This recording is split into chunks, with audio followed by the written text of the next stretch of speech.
Avez-vous déjà entendu parler d'Annabelle? Non, pas la poupée du film d'horreur, mais la véritable poupée qui a inspiré cette histoire terrifiante. Je vais vous raconter aujourd'hui l'histoire authentique qui se cache derrière l'une des poupées les plus célèbres et les plus effrayantes au monde. Tout commence en 1970, lorsqu'une mère achète une simple poupée Raggedy Ann pour sa fille Donna, une étudiante en soins infirmiers. Une poupée ordinaire, me direz-vous? C'est ce que tout le monde pensait au début. Imaginez la scène. Donna et sa colocataire Angie vivent tranquillement dans leur appartement quand des événements inexplicables commencent à se produire. La poupée change mystérieusement de position. Un jour, elle la laisse dans une pièce pour la retrouver dans une autre, assise confortablement sur le canapé, les bras et les jambes croisés. Troublant, n'est-ce pas? Mais ce n'était que le début. Des messages inquiétants apparaissent dans l'appartement, écrits d'une main enfantine « Aidez-nous, aidez-Lou ».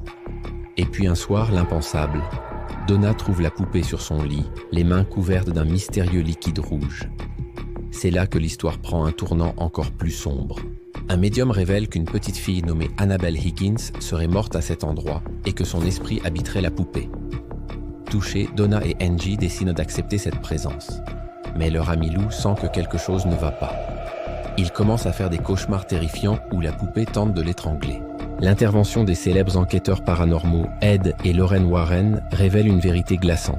Ce n'est pas l'esprit d'une petite fille qui habite la poupée, mais une entité démoniaque cherchant à posséder une âme humaine.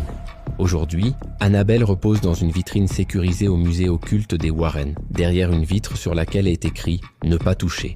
Mais même enfermée, elle continue de fasciner et d'effrayer. Un jeune visiteur qui avait osé la défier a tragiquement perdu la vie dans un accident de moto peu après. Cette histoire vous a fait frissonner? N'hésitez pas à partager votre avis dans les commentaires. Pensez-vous qu'Annabelle est réellement habitée par une force maléfique?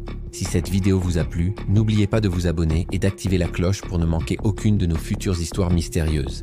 À très bientôt pour de nouvelles découvertes fascinantes.